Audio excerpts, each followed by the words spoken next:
40 পয়সা। আর 47 টাকার কি মানে উপরে সর্বোচ্চ দাম। এত থেকে এত না? আমজাদ ট্রেডার্স। আচ্ছা ট্রেড লাইসেন্সটা বের করেন।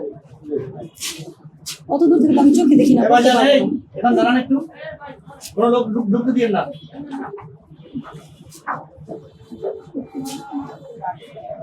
30শে জুন পর্যন্ত মেয়াদ আছে। আচ্ছা ঠিক আছে। আপনারা যে পেঁয়াজের আড়তদারি করতেছেন, পেঁয়াজ কত রেট দিচ্ছে কৃষক? গতকালকে কত বলেছিল? কৃষকের তো রেটের কোনো শেষ নাই। কৃষক বলে বেশি বেতন জন্য যা কাস্টমার যা খায় ওইভাবে বেচা। খালি গতকালে বেচছিলাম নিচে 40, উপরে 50 পর্যন্ত। 50 পর্যন্ত বিক্রি করছেন? হ্যাঁ। আর আজকে কত? আজকে 47 পর্যন্ত উপরে বেচছি। 48, হ্যাঁ 47 বেচছি। আচ্ছা তাহলে এই যে মূল্য নির্ধারণ প্রক্রিয়া, এর মধ্যে তো আপনারও ভূমিকা আছে। আপনি যেটা বললেন, আপনি কিন্তু নিজের স্টেটমেন্ট চেঞ্জ করবেন না। আপনি বললেন কৃষক তো কত কিছু চাচ্ছে, অনেক টাকা চায়, আমরা কি করি, আপনারা এটা যাচাই বাছাই করে মার্কেটের চিন্তা করে আপনারা সেল দেন, এবং সেটা থেকে প্রতি কেজিতে 40 পয়সা আপনার আড়তদারি। সেটা তো 40 টাকা বেচলেও আপনার আড়তদারি 40 পয়সা, 50 টাকা বেচলেও 40 পয়সা। তার মানে তো মূল্য নির্ধারণীতে আপনাদের ভূমিকা আছে। এই মূল্য নির্ধারণে কত টাকা বেচবেন ভূমিকা আছে না? আপনি তো বললেন যে কৃষক অনেক কিছু চাইতে পারে, কিন্তু আপনি কি করেন, এটা যাচাই বাছাই করে রেট ঠিক করেন নাকি? সত্যি কথা। কাস্টমার দাম চাই, এরা রেট দেয়। তাহলে অন্য আড়তদাররা বলে কেন যে এটা তো আমাদের কোনো দোষ নাই, কৃষক এই রেট দিছে, আমাদের কোনো দোষ নাই? রেট দেয়, রেটে তো খায় না কৃষক। 100 টাকা রেট দেয়, কাস্টমার খাচ্ছে না। রেট দেয়, আমরা দাম চাই, খায় না। যে দাম খায় কাস্টমার, ভাবে 5টা কাস্টমার দেখা বিক্রি করে না। কাস্টমাররা তো খুশি না। 65 টাকা করে পেঁয়াজ আপনারা উঠাই ফেলছেন দাম, কাস্টমাররা তো খুশি না, খাচ্ছে না তো। না তাহলে লাভ দিয়ে কেন উপর উঠেন, পরে আবার কেন নামাইতে হয়? আজকে কি নতুন কোনো মানে পেঁয়াজ অর্ডার করেছেন এলাকায় কালকে আসার জন্য? কোন এলাকা থেকে আসতেছে? বহরপুর কোন জেলা? রাজবাড়ী। বহরপুর। আজকে ওটা কত রেটে আসবে? রেট তো আগে বলে না। ও রেটও আগে বলে না, পাঠায় দেয় আগে।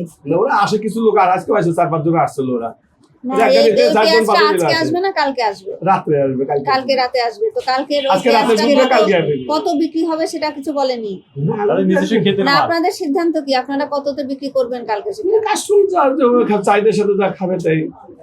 হঠাৎ চাহিদা বেড়ে গেলে দামটা কি লাভ দিয়ে উঠাই দিবেন 20 টাকা বেশি নাকি? আমরা কেমনি উঠেবো? আপনি বলেন এক সপ্তাহ আগে রেট কত ছিল? এক সপ্তাহ আগে ছিল 38-40। আচ্ছা 38-40। কৃষক যখন হুট করে এটা বেশি দাম চাচ্ছে আপনার কাছে, অথবা আড়তদার ওইখানকার যারা আর কি বিক্রি করে, কৃষকেরটা তো একজন কিনে নেয়, তাই না? সব জায়গায় তো কৃষক সরাসরি সেল করতে আসে না। না, সব জায়গায় সামনে কিছু কিছু আসে। আচ্ছা কিছু কিছু আসে, কিন্তু বেশিরভাগই কি হয়, ওই যে মাঝখানে মিডলম্যান বলে, হ্যাঁ দালাল বলে, মিডলম্যান বলে। ব্যাপারী, আপনি যদি ইজ্জত দিয়ে বলতে চান তাহলে ব্যাপারী, ঠিক আছে? মিডলম্যান তো উনি যে দেয়, তো উনারা যখন 38 টাকা থেকে 45 টাকা চায় হুট করে, তখন আপনারা কারণ জানতে চান না? কারণ তো যে এই মালটা 50 টাকা বেচতে হয়। ওরা কালকে গতকালে হাটে ছিল, বাজার বেশি ছিল, 50 টাকা খাচ্ছে না। আজকে বেশি 45 বেশি, 46 বেশি। কাস্টমার তো আগের দামেই পেঁয়াজ চায়, কাস্টমার তো দামে বেশি দামে পেঁয়াজ কিনতে চায়। তো আপনারা তো সেইখানে দামটা বেড়ে গেল কেন তাহলে? আমরা এইভাবে কি কেমনি বলবো, কেমনি বাইরে গেল? আপনি যদি বিজনেস করেন, আপনাকে যেটা বলতে পারতে হবে, জানতে হবে কেন এই দামটা বাড়লো। কারণ আমরা বলতে পারবো কেন বাড়লো। এত বড় আমাদের মাথায় ধরবে? আপনি কমিশন আপনাদের মাথায় তো আরো ভালো ধরবে। আপনারা তো কত বছর ধরে এটা নিয়ে কাজ করছেন। কথা ঠিক আছে, এত বড় তো মাথা আমাদের করতে হবে যে কেমন বাইরে গেল। কত বছর ধরে ব্যবসা করেন? আমি 23 বছর।